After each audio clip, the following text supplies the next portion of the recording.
Hello everyone, welcome to my channel. My name is Fatih Bajpayee and in this video I am going to share with you all that what should be the perfect schedule or what should be the perfect mindset to clear an exam with a good rank, to achieve a good rank or to make a timetable.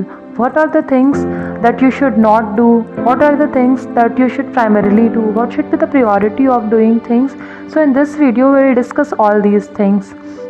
So let's start with the video. Things to keep in mind. Never create a schedule with time. Instead, try to cover decided topics in that day. इसका क्या मतलब है? आपको कभी भी ऐसे नहीं करना है कि मॉर्निंग 9 AM हम उठेंगे, 9:30 पे फॉलोइंग सब्जेक्ट उठाएंगे, फिर इसका रिवीजन करेंगे. ये नहीं करना है. कभी भी टाइम के साथ चीज़ें फॉलो नहीं होती हैं. हाँ, इंस्टेड आप ये ज़रूर कर सकते हैं कि एक ये बना लें कि हम 3 घंटे पढ़ेंगे एक दिन में या 4 घंटे पढ़ेंगे. जैसे मेरे हिसाब से अगर आपकी रेगुलर क्लासेस हैं तो 6 से 7 घंटे की क्लासेस हो जाती हैं.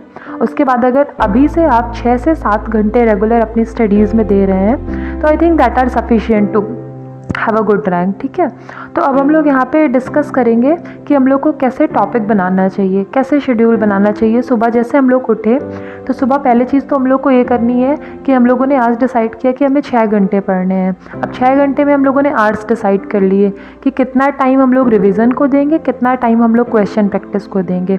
अब कितना रिवीजन कितना क्वेश्चन प्रैक्टिस करना है इस चीज़ को मैं आप लोगों को एक सेपरेट वीडियो में बताऊँगी. ठीक है, दूसरा पॉइंट हम लोग को पूरी जर्नी में जो दिमाग में रखना है that don't feel pressure that what will happen in the examination hall. Just try to learn each and every concept of each subject. Okay, इससे मैं अपनी लाइफ से जुड़ी एक चीज़ बताती हूँ. जैसे मेरा जो एग्ज़ाम था तो अपने एग्ज़ाम वाले दिन 2020 में जब मैंने एग्ज़ाम लिखा तो सेंटर में मुझे नोज़िया, ब्लड प्रेशर, इन सब चीज़ों की प्रॉब्लम हुई और अल्टीमेटली मेरा एग्ज़ाम छूट गया, मैं नहीं दे पाई. तो अगर हम उन पॉइंट्स को दिमाग में रख के अपनी पूरी जर्नी 2021 का एग्ज़ाम, इसमें मेरे 607 मार्क्स थे with an all India rank 16,030, पर मैंने कॉलेज नहीं चूज़ किया because I wanted a good rank. ठीक है, तो अगर मैंने पूरी जर्नी में अपने पास्ट को दिमाग में रखा होता कि अरे सेंटर में मुझे तो ये हो गया था, अब अगर हम अच्छा परफॉर्म नहीं कर पाए एग्जामिनेशन हॉल में तो क्या होगा वगैरह वगैरह, तो इस साल भी हम अच्छी चीज़ें नहीं कर पाते, इस साल भी हम क्वेश्चन प्रैक्टिस नहीं कर पाते. आपको कोई भी सब्जेक्ट पढ़ना है, whether you are a fresher और रिपीटर, हमेशा आप ऐसे पढ़ो जैसे हर चीज़ पहली बार हो रही है. अपने पास्ट एक्सपीरियंसेस से कभी खुद को जज मत करो. जैसे अगर कोई बच्चा फ्रेशर है तो उसे ये नहीं सोचना कि उसके साथ 12th में क्या हुआ, 11th में उसकी परफॉर्मेंस कैसी रही. उसको इस चीज़ पे ध्यान देना है कि अभी जो मुझे टॉपिक पढ़ाया जा रहा है उसके क्वेश्चंस मुझसे बन पा रहे हैं या नहीं बन पा रहे हैं, उसकी चीज़ें मुझसे बन पा रही हैं या नहीं बन पा रही हैं. ठीक है, इन केस अगर किसी बच्चे से कोई क्वेश्चन नहीं बनता तो आपको टेलीग्राम चैनल पता है, आपको वहाँ पर जाके क्वेश्चन पोस्ट करना है. उसमें आपके सीनियर्स भी ऐड हैं जो आपको आंसर करेंगे. ठीक है, तो उस चीज़ के लिए आपको परेशान होने की ज़रूरत नहीं है. और एग्ज़ामिनेशन हॉल वाले दिन क्या होगा, कितने दिन बचे हैं, ये सब चीज़ें नहीं सोचनी है. आपको बस एक फ्लो में स्टडी करनी है. सबसे बड़ी चीज़ कंसिस्टेंटली स्टडी करनी है. ठीक है, now third point is if our vision is clear then revision will be best. इस पॉइंट का क्या मतलब है, कुछ बच्चे क्या सोचते हैं कि क्लास में चीज़ पढ़ा दी गई तो हम अभी बड़ा बड़ा नोट कर लेते हैं, उसके बाद जब रिवीजन होगा तब हम उसको अच्छी तरह से कर लेंगे. नहीं, ये बहुत गलत चीज़ है, इसको कभी नहीं करना चाहिए.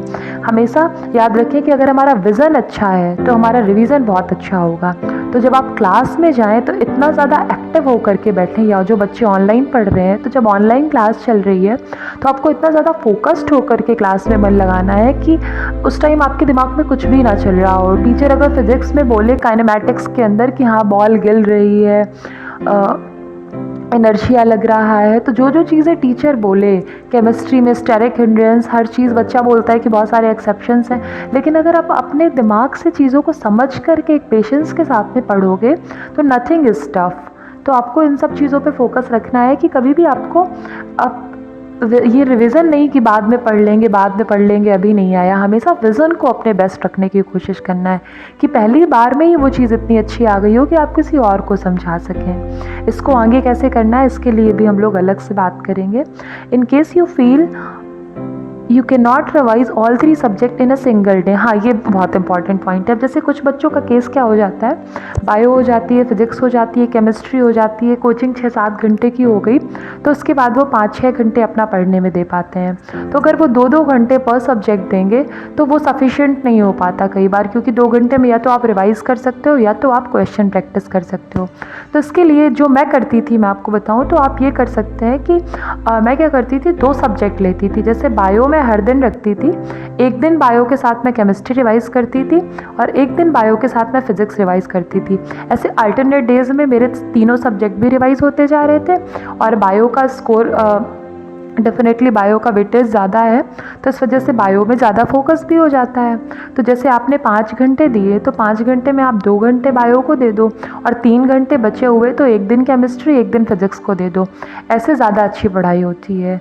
ऐसे मेरी सारी चीज़ें टाइम पे कवर अप होती गई, मेरा कोई बैकलॉग नहीं क्रिएट हो पाया। ठीक है, तो आपको इसको करना है। 5वां पॉइंट क्या है, that trust your faculty and teacher. इसका क्या मतलब है, कई बार क्या होता है, स्टूडेंट किसी पर्टिकुलर इंस्टीट्यूट किसी पर्टिकुलर टीचर के एडमिशन ले लेता है, उसके बाद उसको अपने फ्रेंड का, अपने किसी रिलेटिव का, उसने अगर कहीं सब्सक्रिप्शन ले रखा है, कहीं टेस्ट सीरीज ज्वाइन कर रखी है, तो बच्चा सोचता है ये बेटर है, हमारा वाला थोड़ा कम ठीक है। तो ऐसा कभी नहीं करना है। कोई भी टीचर ये नहीं चाहता, whether you are in PW और इन अदर इंस्टीट्यूट, कोई भी टीचर ये कभी नहीं चाहता कि उसका बच्चा एग्जामिनेशन हॉल में फेल हो जाए। हर टीचर अपने स्टूडेंट्स को टू द बेस्ट ही देने की कोशिश करता है। तो आप कहीं भी पढ़ रहे हैं, अपने टीचर पे, अपनी फैकल्टी पे हमेशा फेथ रखें। 6th point, maintain consistency. अब मेंटेन कंसिस्टेंसी, यही पॉइंट जो मैंने पहले बोला कि आपको, अगर आप क्लासेस रेगुलर ले रहे हैं 6 घंटे की, तो उसके बाद आपको कम से कम 6 घंटे पढ़ना है।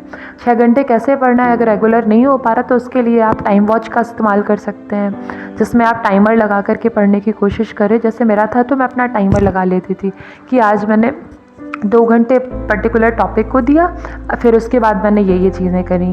तो ये चीज़ आपके लिए मुझे लगता है बेटर रहेगी। 7वां पॉइंट क्या है, अवॉइड डिस्ट्रैक्शंस। देखिए, ये एक लंबी जर्नी होती है, पूरे 1 साल की होती है। इसमें फैमिली फंक्शंस भी होते हैं, बर्थडेज भी होते हैं, हम कभी कभी डीमोटिवेटेड भी होते हैं। तो इन सब चीज़ों को फोकस ना करके हमेशा, जैसे आप जिस भी रूम में पढ़ते हैं तो उस रूम में आप अपना गोल या जो रिपीटर्स है वो अपने लास्ट ईयर का रिज़ल्ट लगा करके रखें। हमेशा आपको जो अचीव करना है, लाइक ये नीट का रिज़ल्ट है, तो उसका एक रीज़न बनाओ कि आप नीट में एक अच्छी रैंक क्यों अचीव करना चाहते हो, आप डॉक्टर क्यों बनना चाहते हो।